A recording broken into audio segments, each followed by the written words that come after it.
Welcome to my YouTube channel at Sci-Fi Tales Pools. Please subscribe, like, and share to support my channel.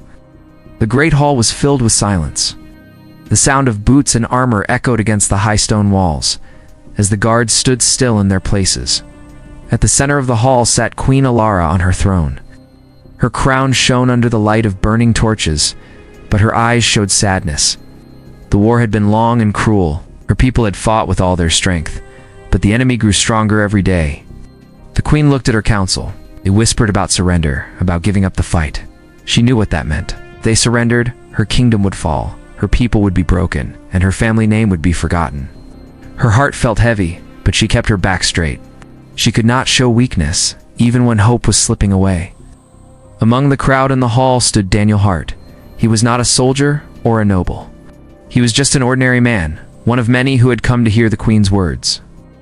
He kept his head low, but inside his chest his heart was beating fast. He felt a strange pull, like something inside him was waiting to be called. The queen rose from her throne. Her voice was calm, but it carried the weight of sorrow.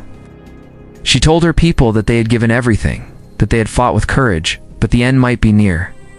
The sound of her words spread through the hall like a cold wind. Men and women lowered their heads. Some began to weep quietly. Daniel raised his eyes and looked at the queen. She was strong, yet he saw how tired she was, how much she carried alone. He clenched his fists. He could not explain why, but in that moment he felt the pain of every soldier, every family, every life lost in the war. It was as if all of it flowed into him, pressing against his soul. He did not know it yet, but something was changing inside him. His breath grew heavy, and his vision became sharp. His body felt alive in a way it never had before. While the queen spoke of defeat, Daniel's spirit began to burn with something new, something that would not allow surrender. The crowd inside the hall was restless. Queen's words had shaken everyone, and whispers of fear moved from one corner to another. Some spoke of surrender. Others spoke of fleeing while they still had the chance. Hope was almost gone, and the heavy silence returned. Daniel Hart stood among them, his hand shaking slightly. He did not know why his body felt so different. His chest rose and fell with strong breaths. His sight was sharp, his hearing clear, and his thoughts burned like fire. Something was happening deep within him, and it was stronger than fear. Queen Alara lowered her eyes for a moment. She had carried the crown for years, but now the weight was more than gold and jewels. It was the weight of her people's survival. She knew her words could no longer hold the line of faith. Her heart told her this might be the last time she stood before her people as their ruler. Daniel stepped forward. At first, no one noticed. He was a common man, one of many in the crowd. But then a glow seemed to rise from him, faint at first, then brighter. A gasp came from the people nearby, and soon the whole hall turned to look. His body changed in small ways. His voice, when he spoke, carried a strange power. "We cannot surrender," he said, his eyes fixed on the queen. "Not while there is breath in our lungs. Not while we are human." The words struck the hall like thunder. Men and women lifted their heads. The queen herself stared in wonder. This was no speech from a noble or a commander. These words came from a man who had lived as one of them, and yet he now stood with strength beyond any of them. Daniel's hands glowed faintly, and the air around him seemed alive. He felt every story of sacrifice, every drop of courage, every dream of freedom. It was as if the spirit of all people before him was burning in his veins. The queen stepped down from her throne. She walked closer, her eyes fixed on him. For the first time in many years, there was a spark of hope in her face. She did not speak, but her silence was enough. Everyone knew something had changed. The guards inside the hall moved their hands to their swords, unsure if they should see Daniel as a threat or a savior. The people pressed closer, their eyes wide with fear and hope. Daniel stood firm, his glowing presence calm and steady, though inside his heart beat like a drum. Queen Alara stopped in front of him. Her eyes searched his face, looking for answers. She saw no fear there, only resolve. She raised her hand slowly and touched his shoulder. The light that surrounded him grew brighter, and the crowd gasped again. "He is one of us," the queen said. Her voice was steady now, filled with strength that had been gone only moments ago. "He carries the same blood, the same pain, the same fire that all of us share. This war is not over. The people listened.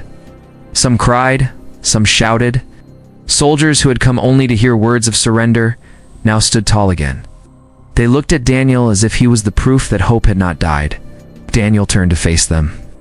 His voice carried through the hall without effort. "I am no king, no lord, no warrior born to lead," he said. "But I cannot watch my people fall. We are more than flesh and bone. We are our history, our courage, and our legacy. Stand with me, and we will not be broken." The words spread like fire. The crowd answered with a cheer that shook the walls. For the first time in years, the sound of unity filled the great hall. Men and women stood together, their fear washed away by Daniel's strength. Oh. The queen stepped back and looked at him with pride. She saw not just a man, but a symbol of what her people had forgotten. She lifted his hand high, and the light that surrounded him shone across every face in the room. Outside, the sound of war drums still echoed in the distance. The enemy was moving closer with each day. But inside the hall, something greater had awakened. The people no longer looked beaten. They looked ready to fight again. And at the center of it all stood Daniel Hart, no longer a simple man in the crowd, but the living proof that the spirit of humanity could rise when all seemed lost. The battlefield was ready. Smoke rose from burned villages, and the ground shook with the march of enemy forces.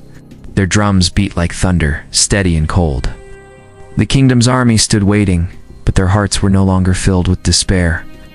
The memory of Daniel in the hall, his glowing strength, and the queen's steady voice had given them courage. Daniel walked at the front beside Queen Alara. His steps were calm, but his eyes burned with determination. Every soldier who looked at him felt their own strength return. His presence reminded them that they were not fighting only for land or for a crown, but for their people, their families, and their future. The queen rode forward on her horse. Her crown shone under the gray sky, and her voice carried across the lines. "Today we fight not as broken men and women," she said, "but as one people who will never bow. Stand strong, for this is our day." The cry of the soldiers shook the air. They lifted their swords and shields, ready for what was to come. Daniel's body glowed faintly again, and the soldiers closest to him felt the warmth of it like fire in their hearts. When the enemy charged, the clash was fierce. Metal struck metal, and the sound of battle rolled across the fields. The kingdom's soldiers fought with strength they did not know they had. Blades that once faltered struck true, and shields that once shook held firm. Daniel fought at the front, his movements fast and sure. His strength seemed endless, and every strike of his hand sent fear through the enemy ranks. The soldiers followed him, their courage fed by his presence. Even when the enemy's numbers pressed hard against them, the kingdom's men and women stood together and did not break. For every fall, another rose. For every wound, another fighter pushed forward. The queen watched from the center of the line. Her heart raced, but for the first time she believed victory was possible. Daniel had become more than a man. He was the living fire that carried her people forward. The battle raged on, and though the enemy pressed with all their might, the kingdom held the field. What had once seemed impossible was now within reach. Hope had returned, and it burned brighter than the fire of war. The battlefield grew quiet as the smoke drifted across the broken ground. The clash of steel and the cries of war slowly faded. The enemy, once sure of their victory, now lay scattered and defeated. The kingdom's soldiers stood tall, their armor battered, but their spirits alive. Daniel Hart stood at the front, his chest rising with heavy breaths. His glow was fading, but the strength in his eyes remained. He looked over the field, where men and women who had once feared the end now raised their swords in triumph. The fire within him had not only given him strength, but had awakened the courage that lived in all of them. Queen Alara rode forward, her horse moving past the weary soldiers. She stopped beside Daniel, her crown tilted slightly, her face marked with dirt and sweat, yet her eyes shone with pride. She looked at her people and spoke with a clear and steady voice. "This day will be remembered," she said, "not because of me, not because of crowns or thrones, but because a man among us reminded us of who we are. We are human, we're strong, and we do not bow. Our legacy is not built on fear, but on courage." The soldiers raised their voices, cheering until the sound filled the skies. Daniel lowered his head, humbled by their cries. He knew he had changed, but he also knew the truth. He was not a hero born of power alone. He was a man who carried the spirit of all who came before him, and that spirit had risen when it was most needed. The queen placed her hand on his shoulder. "You have given back what I feared was lost," she told him. "Hope. You have shown that even in the darkest hour, the strength of our people will always rise." Together they looked across the field, where the sun broke through the smoke and shone on the battered earth. It was a new dawn, a sign that the kingdom would rise again. The war had nearly broken them, but now they stood ready to rebuild, stronger than before. Daniel Hart would never again be just a man in the crowd. His name and his deeds would be remembered, not as a tale of magic or chance, but as proof that when all seemed lost, the human spirit could transform and carry a people to victory. Thank you for watching and being part of our community.